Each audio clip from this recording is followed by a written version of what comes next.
Hi, I'm Christopher Groff, and I'm going to be talking about gut feelings. This is how our microbiome influences who we are and our personality.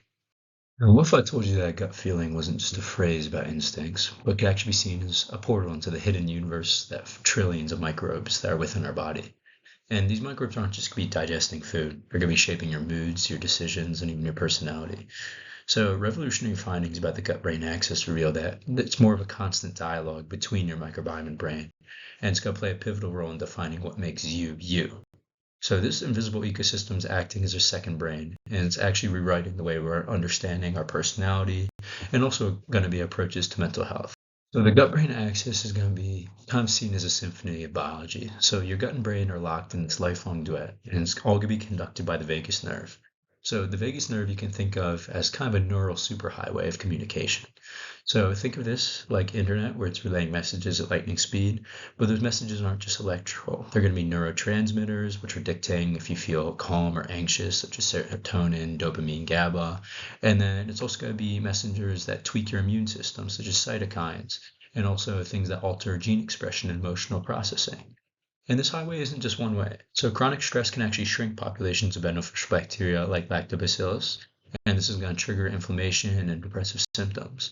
Meanwhile, some different microbial metabolites, such as short-chain fatty acids, are actually going to be able to influence emotional resilience and then risk-taking behavior.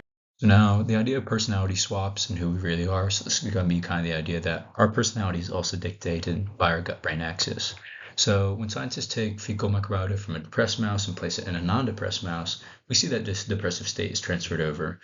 And this kind of holds for many other animal models, such as Mongolian gerbils with shy and bold behavior, and then also mice that were even given transplants from anxious humans, where they then afterwards showed anxiety-related behaviors.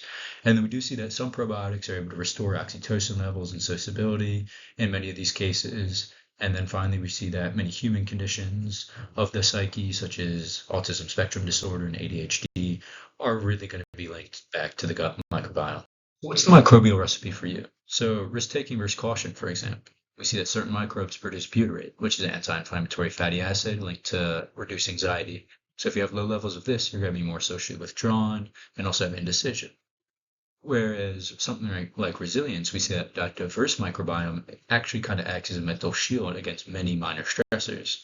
And then finally, cravings. So certain bacteria hijack your cravings by manipulating neurotransmitter production, and they can even alter our metabolism. So as we kind of look at how the microbiome influences our personality, we're going to be seeing that this is going to be very important for our mental health. So we're currently battling a mental health epidemic, and this is only furthered, especially by ruining our microbiome through processed diets, overly sanitized environments, and overusing antibiotics. So we're going to see that dysbiosis is linked to many now psychological conditions in humans, and then relate back to these GI disorders. But there are things we can do. So a Mediterranean diet, for example, rich in fiber, is going to help by producing short-chain fatty acids that fight against depression and anxiety. And then fecal transplants were able to reverse anxiety in some IBS patients. And finally, probiotics have been shown to decrease stress levels in many patients as well. So as a call to action, I want you to think of the idea of rewilding your gut. So first, you can think about this as having rainbow or diverse plates. So this is going to be plates with fiber-rich foods. So these are going to help feed short-chain fatty acid producing bacteria, and also fermented foods like kimchi are also going to add diversity. And then dirty therapy. So this could be either having a garden or going on hikes. Anything to kind of interact, especially with soil microbes, it's going to very much boost your resilience. And then kind of as a caution for antibiotics. So while antibiotics are very useful in some cases, they also over time may actually erase some of the mental health protective bacteria. So the science is going to raise very interesting questions about what's next. Because if our microbes are influencing our choices, and if we're able to engineer microbes that can actually enhance certain things, where's going to be the line between what is therapy and necessary and what's going to be enhancement?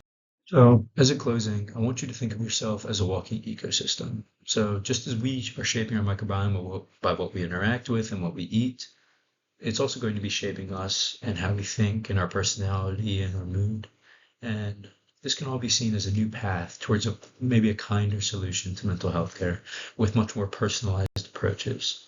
And then now I think it's time for you guys to get to know your microbiome and what changes are you going to make that influence your gut brain axis. Thank you for listening. Here are my references.